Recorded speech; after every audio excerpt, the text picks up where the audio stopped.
मौर्योत्तर काल 500 वर्षों का समय काल है, 200 BC टू 300 AD, 200 ईसा पूर्व से 300 ईस्वी। तो इस तरीके से क्या है, इस तरीके से जो है ये मौर्योत्तर काल है। मौर्योत्तर काल किसका प्रतिनिधित्व कर रहा है? तो मौर्योत्तर काल जो है राजनैतिक विखंडन का प्रतिनिधित्व कर रहा है, राजनैतिक विखंडन का प्रतिनिधित्व कर रहा है। यह जो राजनैतिक विखंडन है, पॉलिटिकल डिसेंट्रलाइजेशन है, ये किस रूप में विखंडन हो रहा है? तो इन 500 सालों में 4 विदेशी आक्रमण होता है। 4 विदेशी आक्रमण जो है, क्रम कौन सा है भाई? तो सबसे पहले इंडो ग्रीक या हिंद यूनानी का आक्रमण होता है, हिंद यूनानी आक्रमण। फिर जो है शक हैं, फिर जो है पार्थियन है, और फिर जो है कुषाण है। इन 4 विदेशियों का क्या है? इन 4 विदेशियों का जो है आक्रमण हो रहा है। साथ ही साथ देशीय भी 4 राजवंश हैं। 4 क्या हैं? 4 देशीय राजवंश हैं। जो देशी राजवंश हैं इनमें कौन आता है भाई? 4 जो देशी राजवंश हैं इसमें कौन आता है? तो इसमें जो है शुंग वंश हैं, कण्व वंश हैं, सातवाहन वंश हैं और चेदी वंश हैं। तो इस तरीके से ये क्या हो गया? 4 देशी राजवंश हैं, 4 विदेशी राजवंश हैं। ये किस काल का प्रतिनिधित्व कर रहा है? राजनैतिक विखंडन का प्रतिनिधित्व कर रहा है। आपके कमेंट बेटा मुझे नहीं दिख रहे हैं। यह जो है राजनैतिक विखंडन का प्रतिनिधित्व कर रहा है। तो ऐसे में फिर क्या है? ऐसे में जो है इसे कह दिया गया भाई कि एक विदेशी आक्रमण हो जाए वही बहुत है, 4 विदेशी आक्रमण हो गया तो इसे क्या कह दिया गया? इसे जो है अंधकार युग कहा गया। बाद में जब इसका आर्थिक इतिहास में यह स्वर्ण काल है, सांस्कृतिक रूप से स्वर्ण काल है, तो सामाजिक, आर्थिक और सांस्कृतिक इतिहास का अध्ययन स्वतंत्रता के बाद हुआ, तो शुरू में अंधकार युग, बाद में इसे स्वर्ण युग। आइए बच्चों जरा देखते हैं हम लोग कि ये 4 विदेशी आक्रमण कैसे भारत पर होता है। कुछ तो कहानी रही होगी जो भारत पे 4 विदेशी आक्रमण हो रहे हैं। तो इन 4 विदेशी आक्रमण में ये भारतवर्ष है, ये चीन है, चीन के ऊपर जो ये क्षेत्र है ये मंगोलिया है, यहां पे जो है शक हैं, और ये जो मध्य एशिया है यहां पर इंडो ग्रीक हैं, और ये जो गल्फ ऑफ पर्सिया है, फारस की खाड़ी है, फारस की खाड़ी है, यहां पर पार्थियन रहते हैं। कैसे ये 4 विदेशी भारत में आते हैं? कहां से वो कहानी शुरू होता है इनके आगमन की? तो इनके ऊपर कौन रहता था? इनके ऊपर जो है, जो चीन के ऊपर मंगोलिया है, तो उस मंगोलिया में यूची जनजाति रहती थी। एक सेकंड रुक जाइएगा, एक सेकंड बच्चों। हेलो,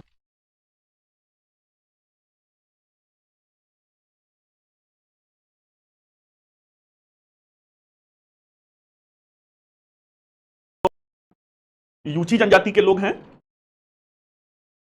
यूची जनजाति के लोग हैं। जो यूची जनजाति के लोग हैं यही कुषाण हैं। यही जैसे आर्य क्या रहते हैं? आर्य जो है एक जनजाति रहते हैं, मध्य एशिया की जनजाति, यहां की जनजाति रहते हैं जिनका आक्रमण भारत पे हुआ था, तो इन्हें कुषाण कहते थे। ये कौन लोग हैं भाई? तो ये जो हैं युद्ध प्रिय जनजाति थे, युद्ध प्रिय जो हैं जनजाति थे।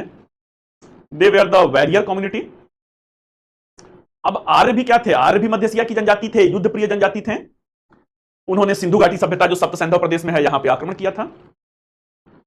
युद्ध प्रिय है तो ये प्रतिवर्ष कहां पे आक्रमण करते थे? मंगोलिया क्षेत्र से ये यूची जनजाति प्रतिवर्ष इनका आक्रमण जो है वो चीन पर होता था, और चीन से जो लूट का माल मिलता था उससे क्या होता था?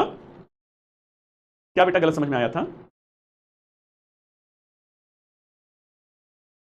भारत कभी, हाँ बिल्कुल सही, भारत ने कभी किसी देश पे अपने 5000 सालों की सभ्यता के इतिहास में कभी किसी पे पहले आक्रमण नहीं किया, और जो है भारत पर जो रहता है वो हमेशा विदेशियों का आक्रमण हुआ है। तो कैसे ये भारत में आते हैं भाई? तो ये यूची जनजाति के जो लोग रहते हैं, कुषाण जो है युद्धप्रिय जनजाति थे, युद्धप्रिय जनजाति थे। प्रतिवर्ष इनका चीन पर जो है वो आक्रमण होता था। प्रतिवर्ष जो चीन पर इनका आक्रमण होता था, अब चीन वाले इनसे परेशान हैं, तो चीन वाले परेशान होकर के क्या करते हैं? चीन वाले परेशान होकर के चीन की महान दीवार बना देते हैं, जो है चीन की महान दीवार बना देते हैं। The great wall of China बनने से अब क्या होता है? अब जो कुषाण युद्ध प्रिय हैं, जो हर साल आक्रमण करके अपना जीवन यापन, जो भी लूट का माल, अरे गजनवी क्या था भाई? गजनवी, महमूद गजनवी भारत पे 17 बार आक्रमण किया। उद्देश्य क्या होता था? धन की लूट होता था। जो लूट का माल लेकर के जाता था, ऐसो आराम से जीता था। जब खत्म होता था फिर भारत पर, अभी किसी ने कहा नहीं भारत सोने की चिड़िया थी। तो इस तरीके से क्या है, इस तरीके से जो है इस क्षेत्र पर जो है यूची जनजाति के लोगों का आक्रमण अब रुक गया। ये लोग युद्ध प्रिय हैं, युद्ध से ही, लूट के माल से ही इनका जीवन यापन चलता था। अब अगला आक्रमण कहां करेंगे? तो इधर जो है शकों पर आक्रमण करेंगे। शकों के इस क्षेत्र पर कब्जा कर लेंगे, शकों को यहां से भगा देंगे, कहेंगे ये क्षेत्र हमारा हो गया। अब शक बोलेंगे भाई हम कहां जाएं? तो ये युद्ध प्रिय हैं, कहते हैं चाहे जहां जाओ, भाड़ में जाओ, उससे हमें मतलब नहीं है, आपका ये क्षेत्र हमारा हो गया। अब शक क्या करते हैं? ये शक जो हैं अपने पड़ोस में, ये शक जो हैं अपने पड़ोस में इंडो ग्रीक पे आक्रमण करते हैं। इंडो ग्रीक पे आक्रमण करते हैं, इस क्षेत्र पे कब्जा कर लेते हैं। वही बच्चों कहानी, इंडो ग्रीक कहते हैं हम कहां जाएं, शक कहते हैं चाहे जहां जाओ, ये क्षेत्र अब हमारा हो गया। तो यहां पर जो आक्रमण का क्रम है, सबसे पहला किसका आक्रमण हुआ? इंडो ग्रीक का आक्रमण हुआ। तो इंडो ग्रीक कोई राजी खुशी यहां पर नहीं आए थे। इंडो ग्रीक जो है कोई राजी खुशी यहां पर नहीं आए थे, बल्कि मजबूरी में आए थे। मजबूरी मतलब अपने क्षेत्र से वंचित कर दिए गए थे। तो यहां से कहां पर आक्रमण करते हैं? भारत पर आक्रमण करते हैं। अब भारत कैसा देश है बच्चों? आपका देश जो भारत है, ये कहावत तो सुने हैं ना कि घर की मुर्गी दाल बराबर या घर की मुर्गी साग बराबर, ये कहावत तो सुने ही है। बस वही है बेटा।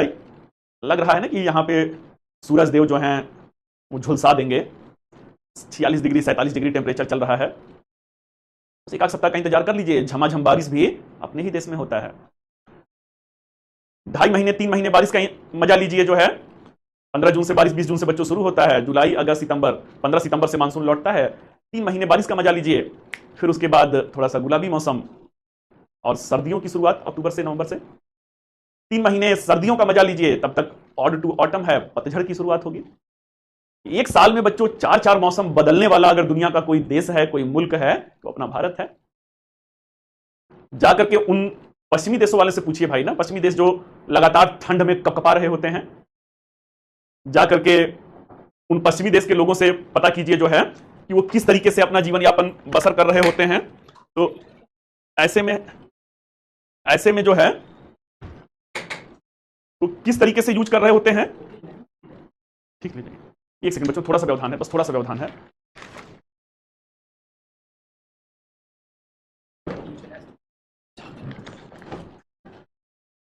चलिए जो है, तो ऐसे में क्या होता है? ऐसे में जो है यहां पर इंडो ग्रीक वाले आते हैं। इंडो ग्रीक के आने के साथ ही क्या होता है? अब शक वालों को पता चलता है कि भारत में क्या है, भारत में जो है 4-4 ऐसा देश में चले गए जहां पे 4-4 मौसम बदल रहे हैं। अब बच्चों वो 3 इडियट वाला मूवी तो देखे ही होंगे। 3 इडियट मूवी में वो कौन रहते हैं? राजू रस्तोगी रहते हैं और फरहान शायद वो रहते हैं। अरे रैंचो के 2 दोस्त रहते हैं भाई ना, वो क्या रहते हैं? एक नीचे से टॉपर रहता है, दूसरा नीचे से सेकंड टॉपर रहता है। अब बड़े दुखी होते हैं कि रैंचो फेल हो गया, क्योंकि वो नीचे से रिजल्ट देखना शुरू किए थे। दोस्त के लिए दुखी हैं, लेकिन जैसे ही फिर उनको पूछता है ना कि वो क्या सर्किट की वायरस क्या नाम रहता है, वो क्यों इतना चिल्ला रहा है, तो कहता है कि वो सेकंड रैंक लाया है। बोलता है ना कि सेकंड रैंक लाने पे चिल्ला रहा है, तो फर्स्ट कौन लाया है? कहता है कि रैंचो लाया है। मानव की प्रवृत्ति क्या है बच्चों? ये आपका दोस्त बेटा जो है अगर अगले साल आईएएस निकाल ले, ऐसा नहीं है, खुशी आपको होगा क्योंकि आपके दोस्त ने आईएएस निकाला है। गम इस बात का होगा कि मैं क्या कर रहा हूं, मैं दिल्ली किस लिए आया हुआ हूं, मेरा कब जीवन बदलेगा। तो वही है कि जब इंडो ग्रीक तो भाई सबसे कमजोर कड़ी है ना, कुषाणों ने शकों को हराया, शकों ने इंडो ग्रीक को हराया, इंडो ग्रीक जो है भारत में आते हैं। एक ऐसा देश उन्हें मिल जाता है जहां पे 4-4 मौसम बदल रहे हैं। ऐसा उन लोगों के लिए सपनों में ही संभव था, भारत में हकीकत में, वास्तविकता में ऐसा हो रहा था। तो इस तरीके से क्या है, इस तरीके से जो है अब शक जो है वो क्या करेंगे? शक जो है ये आक्रमण करेंगे भारत पर। अब शक भी भाई 4-4 मौसम बदलने वाले देश में आ गए। यहाँ की ऐसी मिट्टी है, जहां की मिट्टी के बारे में, इतनी उपजाऊ मिट्टी है जहां के बारे में कहा जाता है मेरे देश की धरती सोना उगले, उगले हीरे मोती। अब शक यहां पे है, तो ये बात कुषाणों को बताई जाती है कुषाणों को लगता है कि नहीं, ये सब केवल यूटोपियन वो हो सकता है, केवल सपने में हो सकता है, ऐसा देश वास्तविकता में नहीं हो सकता है कि वहां पे 4-4 मौसम बदले, वहां की मिट्टी इतनी उपजाऊ हो कि कहावत ही हो कि मेरे देश की धरती सोना उगले। उन्हें लगता है कि अफवाह है। परंतु बच्चों, ये ईरानियों का आक्रमण भारत पर 516 ईसा पूर्व में ही डेरियस का आक्रमण हो चुका था, प्राक मौर्य काल में ही हो गया था। पार्थियन, ईरानियन को ही बेटा पार्थियन भी कहते हैं। तो इन पार्थियन को, ईरानियन को तो पहले से पता था भाई कि भारत में ऐसा देश है जहां पे 4-4 मौसम बदलता है, जहां की मिट्टी बहुत उपजाऊ है। जैसे ही उन्हें इस बात का पता चलता है कि भारत का राजनैतिक नेतृत्व कमजोर है, भारत पर इस समय आक्रमण करने का बहुत ही सुनहरा अवसर है, तो तीसरा आक्रमण किसका हो जाएगा? पहला बेटा इंडो ग्रीक है, दूसरा शक है, तीसरा पार्थियन है। अब जब कुषाणों से कहा जाता है भाई आपको कहा गया जो है आप नहीं समझ पाए, और ये देखिए पार्थियन जाकर के वहां पर आक्रमण किए और शासन कर रहे हैं, तो इस खेल में जो सबसे बलशाली रहते हैं, सबसे शक्तिशाली रहते हैं, वो सबसे बाद में आते हैं, वो सबसे बाद में आते हैं। तो इस तरीके से 4-4 विदेशियों का बच्चों आक्रमण हुआ। ये चारों किस तरीके से भारत में आए, ये कहानी क्लियर हुआ कि नहीं हुआ? कैसे इनका आगमन हुआ बेटा, यहां तक कहानी क्लियर है? यहां तक की कहानी क्लियर है? बार बार ये मुस्कुराने वाला, खूब हंसने वाला वो बटन क्यों दबाते रहते हैं? 5-6 बार हो गया जो है। चलिए बेटा जो है क्लियर है, ओके। तो आइए अब देख लेते हैं कि ये जो 4 विदेशी हैं, ये जो 4 विदेशी हैं, अरे वंस मोर बेटा, क्या वंस मोर का मतलब जो है, वंस मोर ये है कि कुषाण जो रहते हैं, चिड़िया बेटा नहीं है, मेरे मोबाइल में जो मैसेज है, मुझे प्रकृति से बहुत प्यार है, मोबाइल में जो मेरे मैसेज का नोटिफिकेशन है वो चिड़िया वाला चू चू करके बोलता है, चू चू करके बोलता है, तो मुझे अच्छा माइक से आप लोगों के पास तक भी पहुंचता होगा। चलिए जो है, तो कुषाण जो रहते हैं ये मंगोलिया में रहते हैं। कुषाण को ही यूची जनजाति कहते थे, ये युद्ध प्रिय जनजाति थे, प्रतिवर्ष चीन पर आक्रमण करते थे। चीन वाले परेशान होकर के चीन की महान दीवार बनवा लेते हैं। अब ये कुषाण भारत पे आक्रमण नहीं कर पा रहे हैं, तो अपने पड़ोसी देश शकों पे आक्रमण करते हैं। शक जो है परेशान होकर के इंडो ग्रीक के क्षेत्र पे कब्जा करते हैं। मजबूरी में इंडो ग्रीक जो है वो भारत पे आक्रमण कर देते हैं। अब क्या होता है जो है, अब जो है इंडो ग्रीक आते हैं, फिर दूसरे नंबर पे शक आते हैं, फिर तीसरे नंबर पे पार्थियन आते हैं, चौथे नंबर पर कुषाण आते हैं।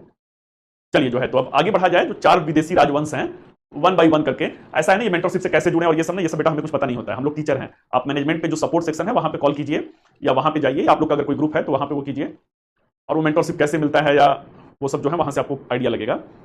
इसका बेटा हम लोगों को क्लास पढ़ाना है, बस इसकी जिम्मेदारी होती है, इसके अलावा कुछ भी नहीं पता होता है। सपोर्ट सेक्शन होता है, ये मुझे पता है कि एप्लीकेशन पे सपोर्ट का सेक्शन है, सपोर्ट पे जाइए और वहां से आप कांटेक्ट कर सकते हैं, अपना मैसेज ड्रॉप कर सकते हैं कि आपको कौन सी दुविधा हो रही है। चलिए जो है, तो आइए भाई, पहले वंश कौन है? पहले जो है इंडो ग्रीक है, इंडो ग्रीक है। इंडो ग्रीक को ही हिंद यूनानी कहते हैं, हिंद यूनानी कहते हैं। आइए जो है, जो इंडो ग्रीक डायनेस्टी है, अब 2-2, 3-3, चूंकि 8 वंश पढ़ना है भाई ना, 4 विदेशी पढ़ना है, 4 देशी पढ़ना है, तो फिजिबल ही नहीं है कि 8 का 8 हो, बहुत डीप में हो पाए, तो वो 2-2, 3-3 पॉइंट ही जो मेन है वही करना है। तो चलिए भाई, संस्थापक कौन है इंडो ग्रीक वंश के जो हैं? संस्थापक कौन है? तो संस्थापक जो हैं यूथिडेमस हैं, यूथिडेमस हैं। ये वही इंडो ग्रीक है, मौर्य काल में जो सेलुकस निकेटर आक्रमण किए थे, ये वही वाले इंडो ग्रीक हैं। भारत पर सर्वप्रथम आक्रमण किसका हुआ? सर्वप्रथम आक्रमण जो है डेमेट्रियस का हुआ। एक अन्य शासक कौन है? एक अन्य शासक जो हैं मीनांडर हैं। एक अन्य शासक कौन है भाई? मीनांडर हैं। मीनांडर को भारतीय परंपरा में या बौद्ध परंपरा में क्या कहते हैं? बौद्ध परंपरा में इन्हें मिलिंद कहते हैं। इस मीनांडर का दार्शनिक वार्तालाप किससे हुआ था? तो इनका जो है दार्शनिक वार्तालाप बौद्ध भिक्षु नागसेन से हुआ था, नागसेन से हुआ था। ये जो दार्शनिक वार्तालाप बौद्ध भिक्षु नागसेन से हुआ था, इसकी सूचना किस ग्रंथ में मिलता है? तो इसकी सूचना जो है मिलिंद पन्हो ग्रंथ में मिलता है, मिलिंद पन्हो ग्रंथ में मिलता है। तो मिलिंद पन्हो ग्रंथ जो है उससे हमें क्या सूचना मिलता है भाई? तो मिलिंद पन्हो जो है ये पाली भाषा में, ये भी प्रश्न बच्चों पूछा गया है, पाली भाषा में लिखा गया ग्रंथ है। और इस मिलिंद पन्हो ग्रंथ में पता चलता है कि मीनांडर ने क्या किया? मीनांडर ने जो है, मीनांडर ने बौद्ध भिक्षु नागसेन से प्रभावित होकर, बौद्ध भिक्षु नागसेन से प्रभावित होकर कौन सा धर्म धारण कर लिया? तो बौद्ध धर्म धारण कर लिया, बौद्ध धर्म धारण कर लिया। There was a king in Indo-Greek dynasty. He was the Menander. He had the religious discussions with the Bauddha monk Nagsen. It is mentioned in the Pali literature Milind Panho. According to the Milind Panho, Menander, under the influence of Nagsen, he followed the Bauddha religion. इन्होंने बौद्ध धर्म को धारण कर लिया। अभी बच्चों को कमेंट बॉक्स में आप लोग के कह रहा था ना, और मैंने बताया ना कि 5000 साल में बेटा सिकंदर चला यूनान से पूरे दुनिया को जीतते हुए भारत तक पहुंचा। उनकी संस्कृति जो है उन्हें रक्त बहाना, खून की नदियां बहाना, नर पिपासु बनाना सिखाती थी। वही हाल बच्चों चंगेज खान का, वही हाल तैमूर लंग का। चंगेज खान के बारे में कहा जाता है कि अपने जीवन में 2 करोड़ लोगों को की हत्या करवाया था। 2 करोड़ लोगों की हत्या करवाया था। पूरे ऑस्ट्रेलिया की आबादी बेटा लगभग 2.5 करोड़ है। तो ये सारी संस्कृतियां क्या हैं? ये सारे देश नर पिपासु हैं, मानवता के दुश्मन हैं। मैंने बच्चों आप लोगों से शायद कहा था इंट्रोडक्शन बैच में ही कि आप हमारे साथ भारतीय इतिहास क्यों पढ़ेंगे? आप हमारे साथ भारतीय इतिहास केवल सिलेबस खत्म करने के लिए नहीं पढ़ेंगे। हमारे साथ भारतीय इतिहास खत्म करते करते आपको अपने मुल्क पर, आपको अपने देश पर नाज होगा, अपने देश पर, अपने गौरवमयी सभ्यता और संस्कृति पर गुरूर होगा। किस बात का गुरूर होगा? कि बेटा न भूतो न भविष्यति। पढ़ तो रहे हैं ना, कब से इतिहास हम लोग शुरू किए हैं? जब मानव पत्थर में रहता था। प्राचीन बेटा धीरे धीरे अब आखिरी पड़ाव की तरफ बढ़ रहा है, फिर मध्यकाल पढ़ेंगे, फिर आधुनिक पढ़ेंगे, फिर विश्व इतिहास भी पढ़ेंगे। पूरा विश्व इतिहास भी पढ़ने के बाद बेटा दिया लेकर के भी खोजेंगे तो आपको अपने मुल्क जैसा कोई दूसरा मुल्क इस पूरे विश्व में नहीं मिलेगा। क्यों नहीं मिलेगा? कि जहां पे बेटा सब लोगों ने सोचना समाप्त किया, अपनी संस्कृति ने उससे बहुत ऊपर जाकर सोचना शुरू किया। वहां पे लोग मारकाट में उलझे हुए हैं। वहां पे कल की क्लास में, परसों की क्लास में आपने देखा, जब पूरी दुनिया मारकाट में उलझी हुई है, रक्त बहाने में उलझी हुई है, वहां पर हमारे देश का राजा कह रहा है कि अमचूधम्मम। और सारी दुनिया से हटकर हमारे देश की धरती से कौन सा पैगाम निकला? सारी दुनिया से हटकर हमारे देश की भूमि से बच्चों कौन सा पैगाम निकला? तो वो पैगाम निकला अपासिनवे बहुकयाने दया दाने सचे सोचवे माधवे साधवे च यमचूधम्मम। अहिंसा का संदेश हमारे देश से निकला।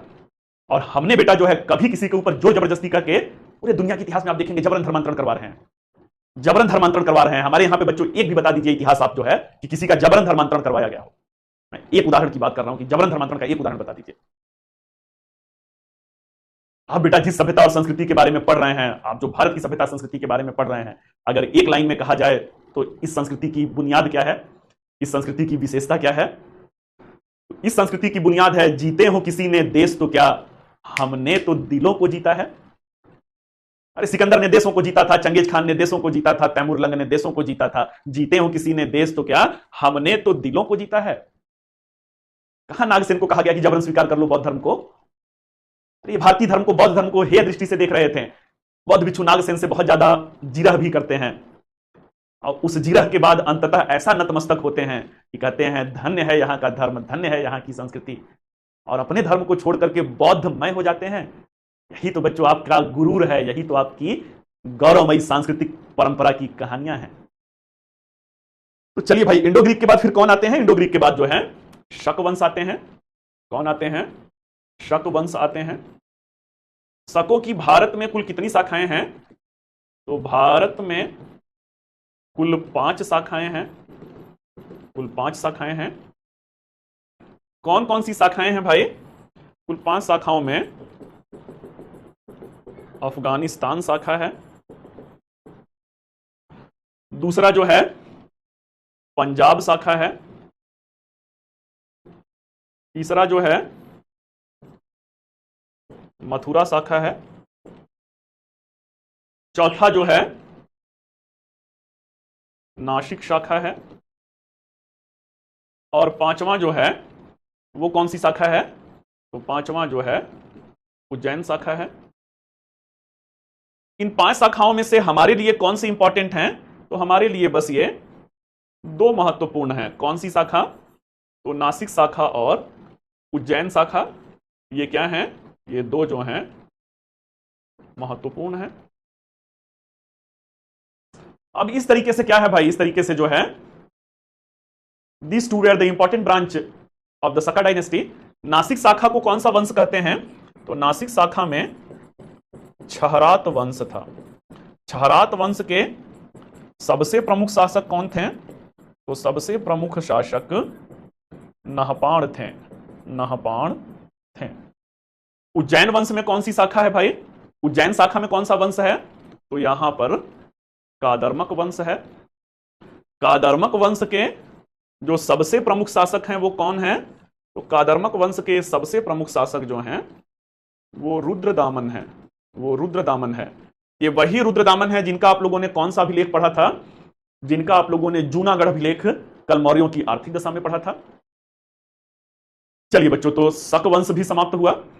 हम लोगों ने क्या देखा? तो हम लोगों ने पहला वंश इंडो ग्रीक वंश देखा। इंडो ग्रीक वंश के संस्थापक यूथिडेमस थे।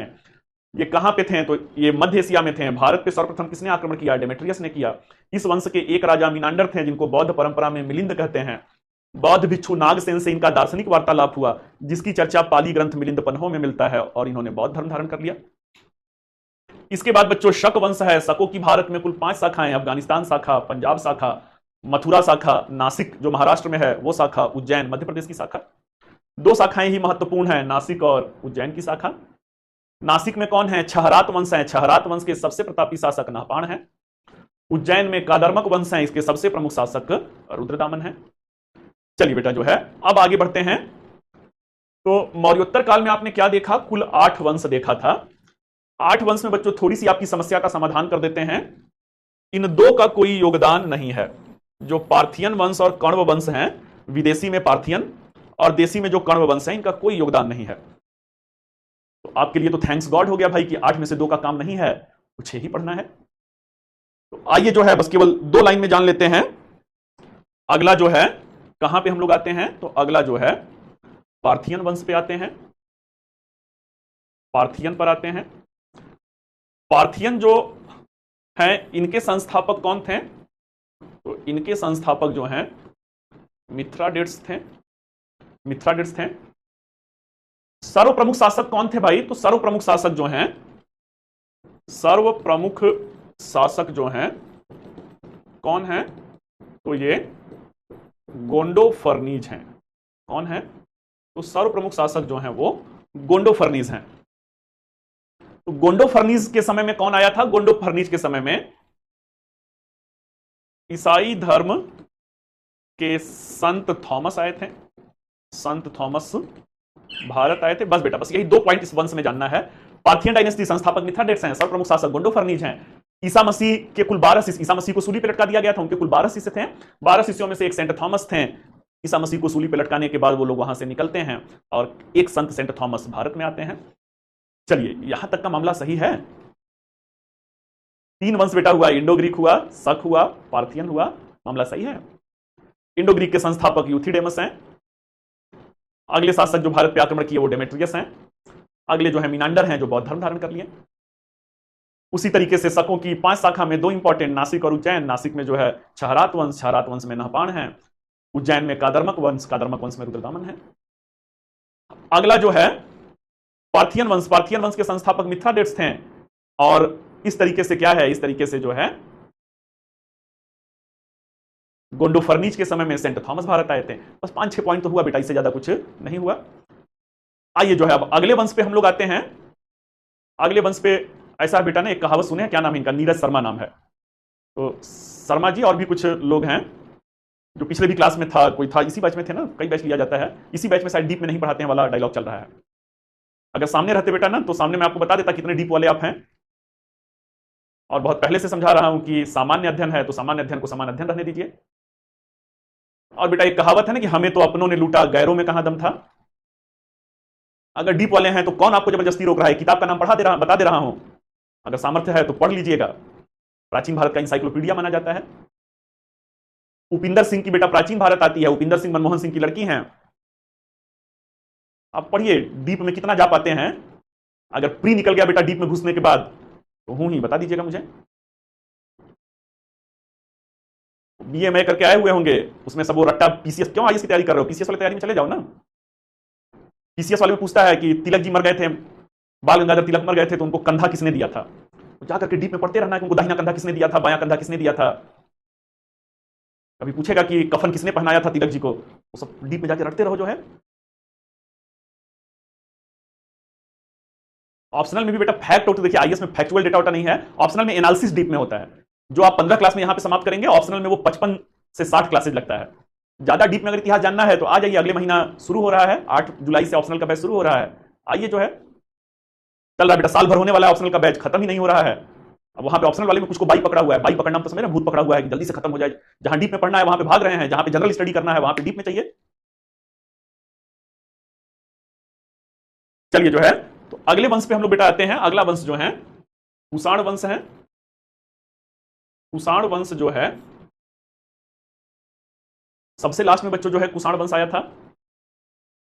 कुषाण वंश के प्रथम शासक या संस्थापक कौन है? तो कुषाण वंश के जो संस्थापक हैं वो कुजुल कैडफिसेस हैं। संस्थापक कुजुल कैडफिसेस हैं, कैडफिसेस हैं। अगले शासक कौन है भाई? तो संस्थापक के बाद जो हैं कुजुल कैडफिसेस ने कौन से सिक्के चलाए थे? तो इन्होंने तांबे के सिक्के चलाए थे, तांबे के सिक्के चलाए थे। अगला जो है, अगले शासक कौन आते हैं? तो अगले शासक जो हैं विम कैडफिसेस हैं, विम कैडफिसेस हैं। विम कैडफिसेस ने कौन से सिक्के चलाए थे? तो इन्होंने कुषाण वंश में सर्वप्रथम सोने के सिक्के चलाए थे, सोने के सिक्के चलाए थे। कुषाण वंश में सर्वप्रथम जो है सोने का सिक्का, the king who issued the first time gold coins under Kushana dynasty it was the Vima Kadphises. IAS में बेटा ये भी प्रश्न पूछा हुआ है कि किसके सिक्कों पे शिव, नंदी और त्रिशूल की आकृति मिलता है? तो विम कैडफिसेस के सिक्कों पर, इनके सिक्कों पर कौन सी आकृति मिलती है? इनके सिक्कों पर शिव, नंदी और त्रिशूल की आकृति मिलती है। मीन्स की क्या है? मीन्स फिर से बच्चों वही बात है कि इन्होंने भी भारतीय धर्म अपना लिया। शिव, नंदी, त्रिशूल की आकृति मिलती है, मीन्स की शैव धर्म को अपनाया, शैव धर्म को अपनाया। चलिए, जो है तो कुषाण वंश के ये दो प्रमुख शासक हुए हैं। अब पूरे विदेशियों में जो सबसे प्रमुख शासक हैं वो कौन है? पूरे विदेशियों में जो सबसे प्रमुख शासक हैं वो जो है कनिष्क हैं, कनिष्क हैं। कनिष्क ने एक नवीन संवत चलाया, एक नवीन संवत शक संवत की शुरुआत 78 ईस्वी में किया, 78 एडी में किया। The Shaka Samvat it was issued in 71 AD. यही हमारा क्या है बच्चों? यही हमारा जो है राष्ट्रीय पंचांग है, नेशनल जो है कह सकते हैं कि कैलेंडर है, राष्ट्रीय पंचांग है। कनिष्क की दो राजधानियां थी, इनकी जो है दो राजधानी था। कौन कौन है भाई? तो इनकी राजधानी जो है पुरुषपुर है, पुरुषपुर है। और अगला कौन सा है? अगला जो है मथुरा है। इसी पुरुषपुर को बच्चों क्या कहते हैं? इसी पुरुषपुर को पेशावर कहते हैं, इसी पुरुषपुर को पेशावर कहते हैं। चलिए, जो है तो कनिष्क की दो राजधानी थी, पहला पुरुषपुर था, दूसरा जो है मथुरा था। पुरुषपुर को पेशावर कहते हैं, मथुरा जो है ये आप जान ही रहे हैं। कनिष्क पहले शासक थे जिनका क्या है? तो कनिष्क पहले शासक थे जिनका वर्तमान संदर्भ में देखा जाए तो अंतरराष्ट्रीय साम्राज्य था। इनके साम्राज्य में कौन है? तो इनके साम्राज्य में जो है मध्य एशिया है। मध्य एशिया मीन्स की कजाकिस्तान, किर्गिस्तान, तुर्कमेनिस्तान, उज्बेकिस्तान। इनके साम्राज्य में अफगानिस्तान था, आज का जो है पाकिस्तान था, आज का जो है उत्तर भारत था। सिल्क रूट के बारे में बच्चों सुने होंगे, चाइना का OBOR प्रोजेक्ट है, one belt one road initiative है। One belt one road initiative जो है सिल्क रूट के दो हैं, एक स्थल मार्ग है, दूसरा समुद्री मार्ग है। तो चीन के सिल्क रूट पर या रेशम मार्ग पर इनका क्या था? इनका कब्जा था। चीन के रेशम मार्ग पर इनका नियंत्रण था। कनिष्क ने और क्या किया था भाई? तो कनिष्क ने जो है चतुर्थ बौद्ध संगीति का आयोजन किया था। क्या है? तो कनिष्क ने चतुर्थ बौद्ध संगीति का आयोजन कहां पे किया था? कुंडल वन, कश्मीर में किया था। The fourth Buddhist council it was convened in Kundalvan, Kashmir. चलिए बच्चों जो है तो ये क्या है? ये जो है कनिष्क का समय काल है। कनिष्क के दरबार में वसुमित्र हैं, अश्वघोष हैं, पार्श्वनाथ हैं, चरक हैं।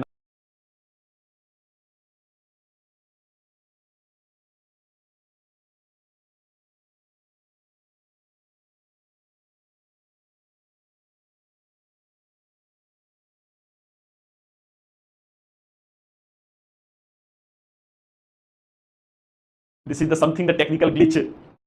There are the so many students at a certain time on the platform. That's why there are something the lagging on the server, or there are might be the fluctuation of the internet connection. Only this happened. छात्र जी चलिए बेटा जो है तो विदेशी राजवंश जो है समाप्त हो गया। अब जो है इसका नोट्स हम लोग बनाते हैं और अगर मौका मिला तो फिर देसी राजवंश को शुरू करते हैं। आप लोगों में ज्यादा बच्चे वैसे हैं क्या जो इंटर पास किए हुए हैं या बीए किए हुए हैं? ऐसे बच्चों की संख्या जो बीए कर रहे हैं, मतलब ग्रेजुएशन, बीए, बीएससी, बीटेक कर रहे हैं, पार्ट 1, पार्ट 2, पार्ट 3 वाले हैं, या अभी 12th पास करके जो है तैयारी में उतरे हैं? रिपीट कर देता हूं, ठीक है बेटा। रिपीट हम लोगों ने बच्चों ये किया कि एक जो है कुषाण वंश था, कुषाण वंश के संस्थापक कुजुल कैडफिसेस थे। इन्होंने तांबे के सिक्के चलाए।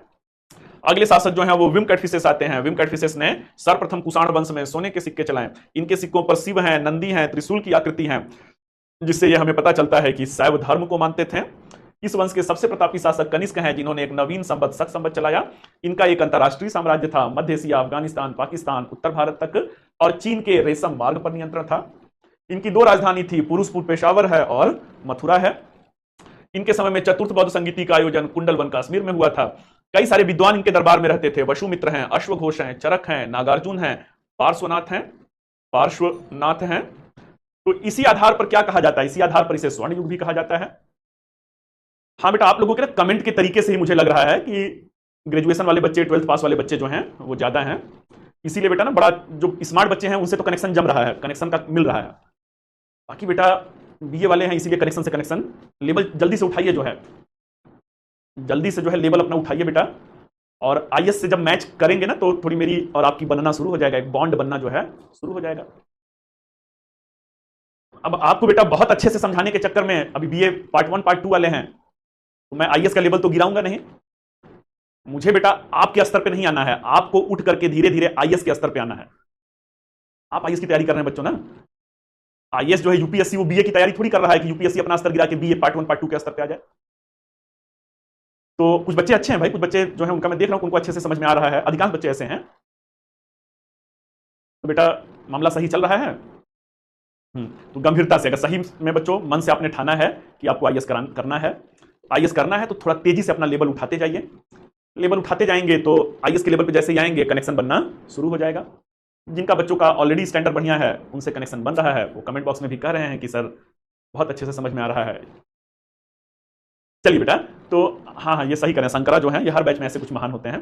हेडिंग दे दीजिए आप लोग, मौर्योत्तर काल। मौर्योत्तर काल लिखिए। महान मौर्य साम्राज्य के पश्चात, महान मौर्य साम्राज्य के पश्चात अगले 500 वर्षों के कार्यकाल को, महान मौर्य साम्राज्य के पश्चात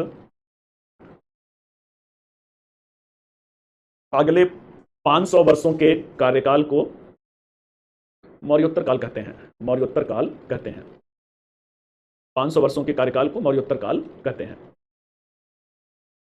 नेक्स्ट, प्रारंभिक इतिहास लेखन में ब्रैकेट में साम्राज्यवादी इतिहास लेखन, प्रारंभिक इतिहास लेखन ब्रैकेट में साम्राज्यवादी इतिहास लेखन ब्रैकेट क्लोज में मौर्योत्तर काल के राजनैतिक विखंडन, मौर्योत्तर काल के राजनैतिक विखंडन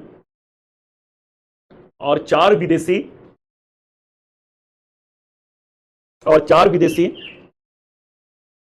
आक्रमणों के आधार पर, 4 विदेशी आक्रमणों के आधार पर मौर्योत्तर काल को, 4 विदेशी आक्रमणों के आधार पर मौर्योत्तर काल को अंधकार युग के रूप में देखा गया। मौर्योत्तर काल को अंधकार युग के रूप में देखा गया, परंतु अंधकार युग के रूप में देखा गया, परंतु स्वतंत्रता के पश्चात, परंतु स्वतंत्रता के पश्चात अब ऐतिहासिक अध्ययन में, स्वतंत्रता के पश्चात अब ऐतिहासिक अध्ययन में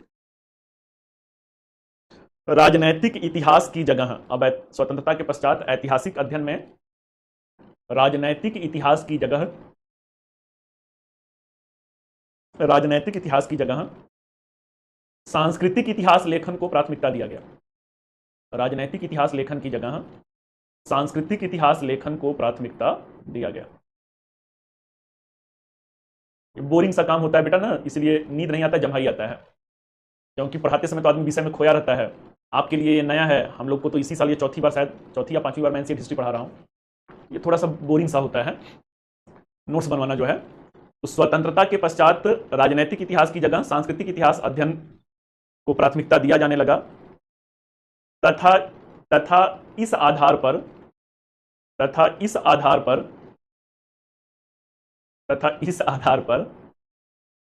मौर्योत्तर काल को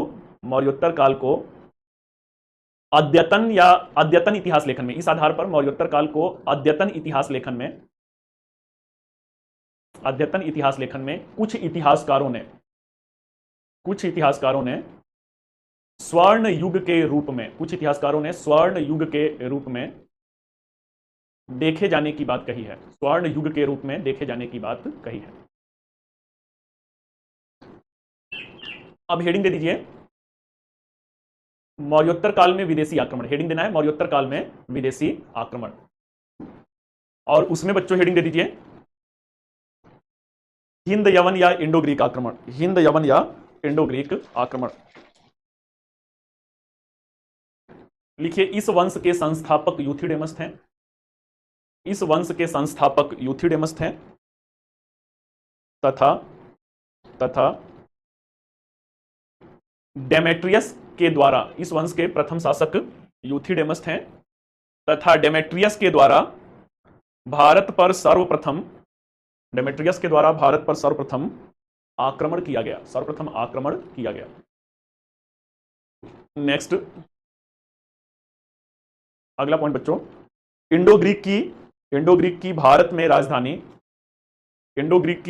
राजधानी सियालकोट अथवा शाकल था। भारत में राजधानी सियालकोट अथवा शाकल था।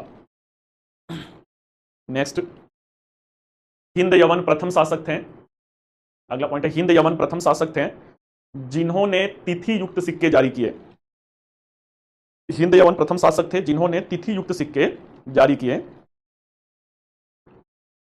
इनके सिक्के सांचे में ढले होते थे। एवं सभी सिक्कों का वजन एक समान होता था। नेक्स्ट, इनके सिक्कों पर खरोष्ठी एवं ग्रीक लिपि में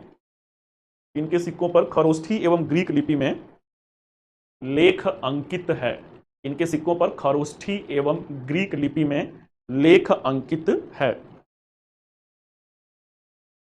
नेक्स्ट, इस वंश के एक प्रमुख शासक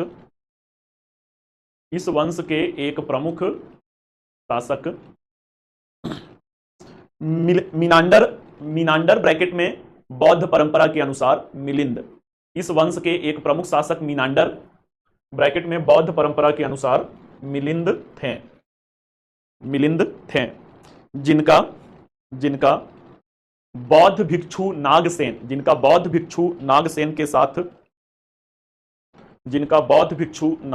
साथ दार्शनिक वार्तालाप हुआ था। बौद्ध भिक्षु नागसेन के साथ दार्शनिक वार्तालाप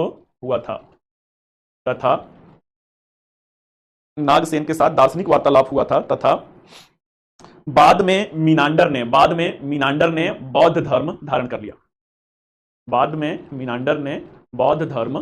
लिया।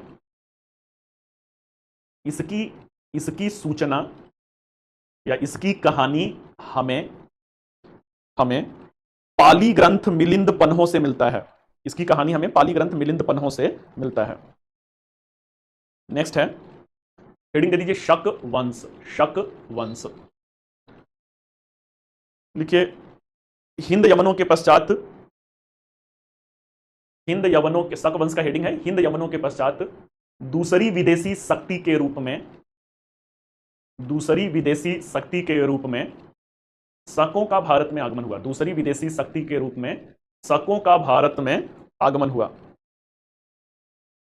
नेक्स्ट पॉइंट, शकों की भारत में कुल 5 शाखाएं, शकों की भारत में कुल 5 शाखाएं, क्रमशः अफगानिस्तान शाखा, शकों की भारत में कुल 5 शाखाएं, क्रमशः अफगानिस्तान शाखा, कौमा पंजाब शाखा, कौमा मथुरा शाखा, अफगानिस्तान शाखा, पंजाब शाखा, मथुरा शाखा, कौमा नासिक शाखा एवं उज्जैन शाखा रही। नासिक शाखा एवं उज्जैन शाखा रही। शकों की फिर से बेटा रिपीट, शकों की भारत में कुल 5 शाखाएं, क्रमशः अफगानिस्तान शाखा, पंजाब शाखा, मथुरा शाखा, नासिक शाखा एवं उज्जैन शाखा थी। नेक्स्ट, इन शाखाओं में, इन 5 शाखाओं में नासिक एवं उज्जैन शाखा के, इन 5 शाखाओं में नासिक एवं उज्जैन शाखा के शकों को, नासिक एवं उज्जैन शाखा के शकों को भारत में अत्यधिक लोकप्रियता मिला। नासिक एवं उज्जैन शाखा के शकों को भारत में अत्यधिक लोकप्रियता मिला। नेक्स्ट, शकों के नासिक शाखा में, शकों के नासिक शाखा में छहरात वंश का शासन था। शकों के नासिक शाखा में छहरात वंश का शासन था, जिसके प्रमुख शासक नहपाण थे। शकों के नासिक शाखा में छहरात वंश का शासन था, जिसके प्रमुख शासक नहपाण थे। इसी प्रकार उज्जैन शाखा में, इसी प्रकार उज्जैन शाखा में कादर्मक वंश का शासन था। उज्जैन शाखा में कादर्मक वंश का शासन था, जिसके प्रमुख शासक रुद्रदामन थे, जिसके प्रमुख शासक रुद्रदामन थे। हेडिंग दे दीजिए पार्थियन या पहलव वंश। अगला बच्चों हेडिंग है, पार्थियन को भारतीय परंपरा में पहलव कहते हैं। पार्थियन या पहलव, पल्लव अलग है, पहलव अलग है। पार्थियन या पहलव वंश लिखिए। पहलव वंश के संस्थापक, पहलव वंश के संस्थापक मिथ्रादेट्स थे। पहलव वंश के संस्थापक मिथ्रादेट्स थे। जबकि इस वंश के, जबकि इस वंश के एक महत्वपूर्ण शासक गोंडोफर्नीस थे। जबकि इस वंश के एक महत्वपूर्ण शासक गोंडोफर्नीस थे, गोंडोफर्नीस थे। तथा इनके समय में भारत में ईसाई संत, इनके समय में भारत में ईसाई संत थॉमस का आगमन हुआ था। ईसाई संत थॉमस का आगमन हुआ था। नेक्स्ट हेडिंग दे दीजिए कुषाण वंश। अगला हेडिंग देना है कुषाण वंश। देखिए, कुषाण वंश के संस्थापक, कुषाण वंश के संस्थापक कुजुल कडफिसेस थे। कुजुल कडफिसेस थे और इन्होंने तांबे के सिक्के चलाए थे। कुषाण वंश के संस्थापक कुजुल कडफिसेस थे और इन्होंने तांबे के सिक्के चलाए थे। नेक्स्ट, विम कैडफिसेस। विम कैडफिसेस इस वंश के एक अन्य महत्वपूर्ण शासक थे। विम कैडफिसेस इस वंश के एक अन्य महत्वपूर्ण शासक थे, जो शैव धर्म के उपासक थे। जो शैव धर्म के उपासक थे, जो शैव धर्म के उपासक थे। एवं इनके सिक्कों पर, एवं इनके सिक्कों पर शिव, इनके सिक्कों पर शिव, नंदी एवं त्रिशूल, इनके सिक्कों पर शिव, नंदी एवं त्रिशूल की आकृति मिलती है। इनके सिक्कों पर शिव, नंदी एवं त्रिशूल की आकृति मिलती है। नेक्स्ट, विम कैडफिसेस। विम कैडफिसेस कुषाण वंश के प्रथम शासक थे। विम कैडफिसेस कुषाण वंश के प्रथम शासक थे, जिन्होंने स्वर्ण सिक्के चलवाए थे। विम कैडफिसेस कुषाण वंश के प्रथम शासक थे, जिन्होंने स्वर्ण सिक्के चलवाए थे। नेक्स्ट हेडिंग दे दीजिए कनिष्क। कनिष्क लिखिए, कनिष्क के काल में, कनिष्क के काल में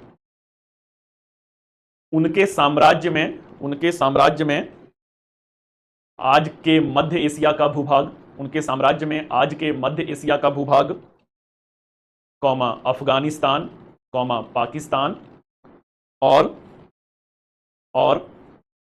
मध्य एशिया का भूभाग, कौमा अफगानिस्तान, पाकिस्तान और उत्तर भारत के मध्य गंगा घाटी के, उत्तर भारत के मध्य गंगा घाटी के क्षेत्र आते थे। उत्तर भारत के मध्य गंगा घाटी के क्षेत्र आते थे। नेक्स्ट लिखिए, कुषाण वंश की दो राजधानियां, कुषाण वंश की दो राजधानियां क्रमशः पुरुषपुर ब्रैकेट में पेशावर, क्रमशः पुरुषपुर ब्रैकेट में पेशावर और मथुरा थी। पुरुषपुर ब्रैकेट में पेशावर और मथुरा थी। नेक्स्ट, कनिष्क बौद्ध धर्म के अनुयायी थे, कनिष्क बौद्ध धर्म के अनुयायी थे और इनके शासनकाल में, कनिष्क बौद्ध धर्म के अनुयायी थे और इनके शासनकाल में चतुर्थ बौद्ध संगीति का आयोजन, इनके शासनकाल में चतुर्थ बौद्ध संगीति का आयोजन कुंडलवन कश्मीर में कराया गया था। चतुर्थ बौद्ध संगीति का आयोजन कुंडलवन कश्मीर में कराया गया था।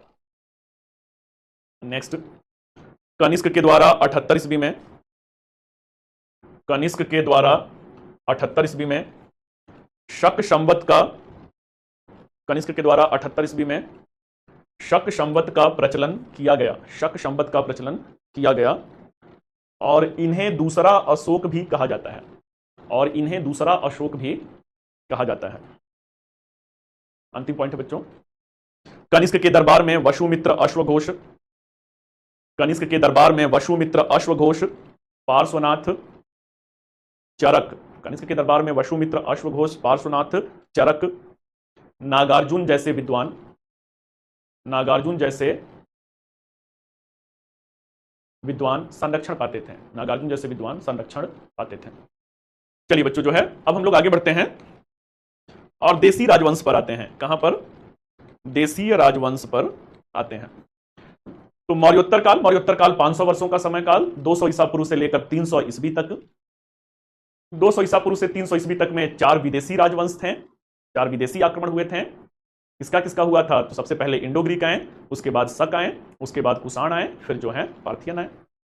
4 देसी राजवंश हैं, शुंग हैं, कण्व हैं, सातवाहन हैं, चेदी हैं। अब उसी को हम लोग किया जाएगा। पहले ही बता दिया कि पार्थियन वंश और कण्व वंश का कोई योगदान नहीं है। तो आइए जो है मौर्योत्तर काल कब से कब तक का समय काल है? तो 200 BC टू 300 AD। इस मौर्योत्तर काल में जो है, इस मौर्योत्तर काल में 4 देशीय राजवंश हैं। इस 4 देशीय राजवंश में कौन कौन है भाई? तो शुंग वंश हैं, कण्व वंश हैं, शुंग वंश, कण्व वंश, फिर इसके बाद जो है अगला जो है सातवाहन वंश, और अगला जो है चेदी वंश। शुंग वंश, कण्व वंश, सातवाहन वंश और अगला जो है चेदी वंश। शुंग और कण्व वंश जो है बच्चों, ये कहां से शासन कर रहे थे? तो शुंग और कण्व वंश पाटलिपुत्र क्षेत्र से शासन कर रहे हैं, या मगध क्षेत्र से शासन कर रहे हैं। सातवाहनों को आंध्र सातवाहन भी कहा जाता है। तो आंध्र सातवाहन का मतलब क्या है भाई? तो ये जो है दक्कन के क्षेत्र में थे, दक्कन के क्षेत्र से शासन कर रहे थे। चेदी वंश जो रहते हैं ये उड़ीसा में रहते हैं। तो 4 देशी राजवंश में बच्चों ये दिमाग में बनना चाहिए कि कौन कहां पे शासन कर रहा है। आजकल बड़ा बेसिक सा क्वेश्चन पूछ रहे हैं। इस बार आपने देखा महात्मा बुद्ध का वो नाम पूछे कि उन्हें और क्या क्या कहा जाता था। तथागत कहा जाता था, शाक्य मुनि कहा जाता था। तो इस तरीके से क्या है, इस तरीके से जो है किन किन क्षेत्रों पे इनका शासन था, ये बहुत ही बेसिक क्वेश्चन है, वो पूछ सकते हैं। अब पहले वंश को हम लोग लेते हैं भाई। पहला वंश कौन है? तो पहला वंश जो है शुंग वंश है। शुंग वंश के संस्थापक कौन है? तो शुंग वंश के संस्थापक जो हैं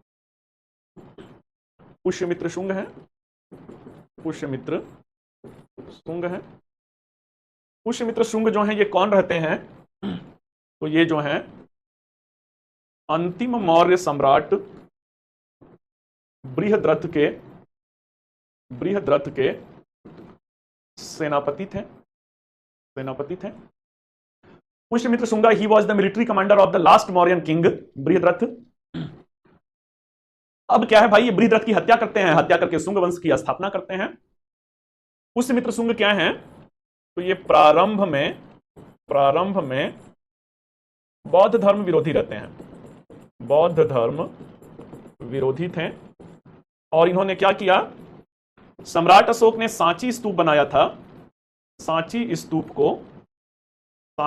को नष्ट कर दिया। Pushyamitra Shunga he was anti Buddhist, that's why he destroyed the Sanchi stupa. बाद के समय में इनका दृष्टिकोण उदार होता है और सांची स्तूप को फिर से ये बनवाते हैं। शुंग वंश बच्चों कौन रहते हैं? तो शुंग वंश जो हैं ये ब्राह्मण रहते हैं। मैंने मौर्यों के पतन में लिखवाया था कि मौर्यों के पतन का ब्राह्मण विरोधी नीति, पशु बलि का विरोध करते थे, अत्यधिक अहिंसा का पालन करते थे। ब्राह्मण धर्म में पशु बलि प्रथा का प्रचलन था, इसलिए उनके ब्राह्मण सेनापति पुष्यमित्र शुंग ने उनका बृहद्रथ की हत्या कर दिया। तो चलिए भाई, अगला कहानी क्या है? तो अगली कहानी है कि इन्होंने, पुष्यमित्र शुंग ने 2 बार हिंद यवनों को पराजित किया। और पराजित करके क्या किया? तो उन्हें पराजित करके जो है अश्वमेध यज्ञ का आयोजन किया। इस अश्वमेध यज्ञ को आयोजन किसने करवाया था? तो महर्षि पातंजलि ने इस अनुष्ठान को करवाया था। पातंजलि ने कौन सा ग्रंथ लिखा था? पातंजलि ने महाभाष्य लिखा था। ये इसी बार के एग्जाम में एक ऑप्शन बनाया गया है। आगे बढ़ते हैं बच्चों और देखते हैं कि पुष्यमित्र शुंग ने कुछ और भी किया था। तो पुष्यमित्र शुंग के समय में जो अश्वमेध यज्ञ हुआ है, इसका उल्लेख कहां से मिलता है? तो इसका उल्लेख जो है धनदेव के अयोध्या प्रस्तर लेख से मिलता है।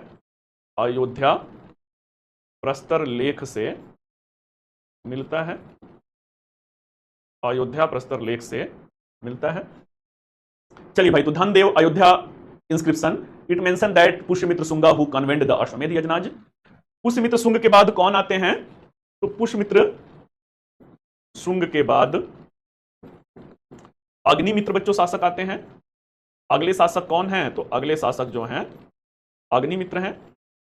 अग्निमित्र के बारे में हमें क्या पता चलता है? तो कालिदास का नाम आप लोग सुने होंगे।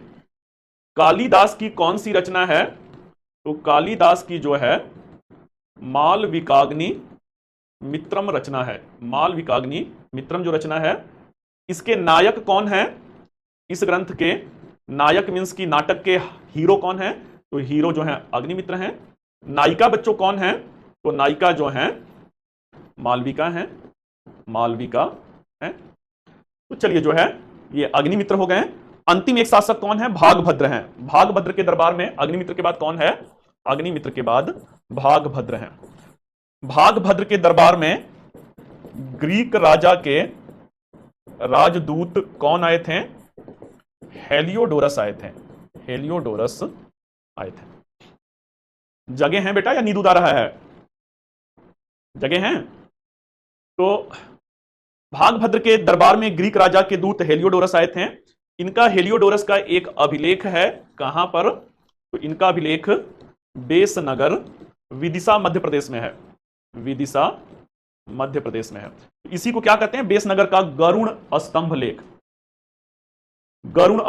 तो ये किस धर्म को, हेलियोडोरस ने किस धर्म को मानना शुरू किया? परम भागवत उपाधि है। परम भागवत उपाधि मींस के वैष्णव धर्म को मानना शुरू किया।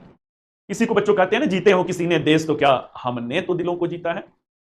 तो भागभद्र जो रहते हैं, इनके समय में जैसे भाई मेगस्थनीज एक राजदूत के रूप में आए थे सेल्यूकस निकेटर के, वैसे ये भी आए हुए हैं।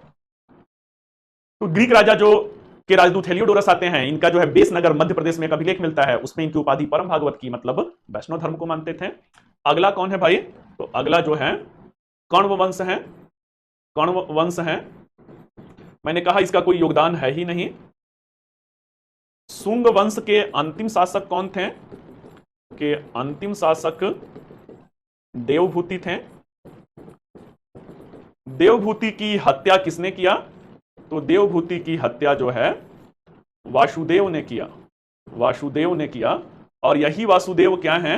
यही वासुदेव कण्व वंश के संस्थापक थे। कण्व वंश के संस्थापक हैं। कण्व वंश का फाउंडर कौन है? वासुदेव है। कण्व वंश का बस बच्चों एक अंतिम शासक कौन है ये पूछता है, तो अंतिम शासक सुशर्मा है। अंतिम शासक जो है वो सुशर्मा है। कौन है? सुशर्मा है।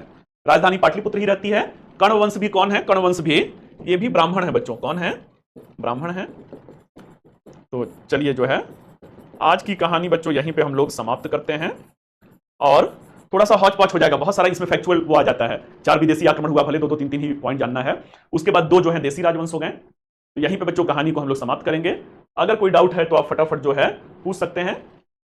अब हम लोग मंडे को मिला जाएगा और मंडे से जो रिमेनिंग पोर्शन है उसे आगे कैरी ऑन किया जाएगा। देवभूति भी कहते हैं, किसी किसी किताब में बच्चों प्राचीन भारत में कुछ लिखा नहीं है, तो कहीं कहीं पे देवभूमि भी आपको मिल सकता है। डिपेंड करता है कि आप किस इतिहासकार की किताब पढ़ रहे हैं। ठीक है, चलिए बच्चों, तो आज की क्लास को यहीं पे औपचारिक रूप से समाप्त करते हैं। मिलते हैं कल फिर से, कल नहीं मंडे को फिर से इसी समय इसी मंच पर। All the best, thank you.